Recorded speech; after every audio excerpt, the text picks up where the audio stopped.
September 1ஆம் தேதி முதல் திருவண்ணாமலை அண்ணாமலையார் கோவிலுக்குள் பக்தர்கள் செல்போன் எடுத்து செல்ல தடை விதித்தது ஏன் என்பது குறித்து அமைச்சர் ரமேஷ் விளக்கினார்.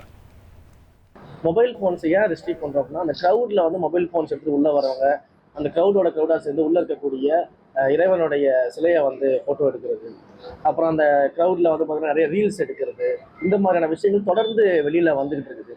அதே போல் வந்து பார்த்திங்கன்னா விவிஐபிஸு இந்த முதுநிலை கோயில்களுக்கு நிறைய விரும்பி வராங்க. அப்போ அந்த விவிஐபிஸு இந்த மாதிரி திரையுலக பிரபலங்கள் இவங்கெல்லாம் வரும்பொழுது எல்லாருமே மொபைல் ஃபோன்ஸோட உள்ளே போயிட்டு கம்ப்ளீட்டாக வந்து வீடியோ எடுக்கிறது, ரீல்ஸ் எடுக்கிறது, இந்த மாதிரியான வேலைகள்லாம் நடந்தது. ஈவன் பொலிட்டிக்கல் பர்சன்ஸ் வரும்போது இது நடக்குது. நானே பல இடங்கள்ல எனக்கு பின்னாடி வரும்போது தயவு செஞ்சு எடுக்காதீங்கன்னு தான் சொல்லிட்டு இருக்கேன். இப்போ நான் உள்ளே போகும்போது கூட பப்ளிக்லாம் ஃபோன் வச்சுட்டு இருந்தேன். அவங்க க்யூவில் நிற்கும்போது நான் பப்ளிக் க்யூவில் தான் போகிறேன். எல்லா கோயில்கள்லையும் பொதுவான க்யூவில் தான் போவேன். அது உங்களுக்கு தெரியும். ஜென்ரல் பப்ளிக்கோட தான் நின்று போகிறேன். அவங்ககிட்ட பேசிட்டு தான் நான் போகிறேன். என்ன பிரச்சனைன்றதை கேட்டுட்டு போகிறேன். அப்போ அப்படி போகும்போது அவங்க கோயிலுக்குள்ளேயே வந்து நான் செல்ஃபி எடுக்கணும் சார் உங்க கூடன்னு சொல்லி கேட்குறாங்க. அப்போ இந்த மனநிலையில் வந்து ஒரு மாற்றம் ஏற்படணும். கோயிலுக்குள்ளே வந்தாங்கன்னா கோயிலுக்கான வழிபாட்டு தலமாக இருக்குது.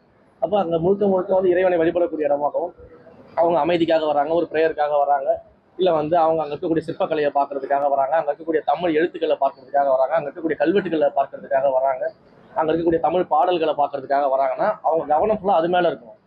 மொபைல் ஃபோன்ஸ் மேலேயும் ஃபோட்டோ எடுக்கிறதையும் ரீல்ஸ் எடுக்கிறதையும் வீடியோ எடுக்கிறதையும் இருக்கக்கூடாது அப்படின்ற ஒரு ரீசனுக்காக மொபைல் ஃபோன்ஸை நம்ம ஸ்டாப் பண்ணலாம்.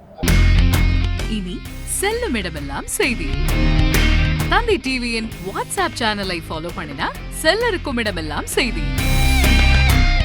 இதோ QR கோட் இப்பவே ஸ்கேன் பண்ணுங்க, ஃபாலோ பண்ணுங்க.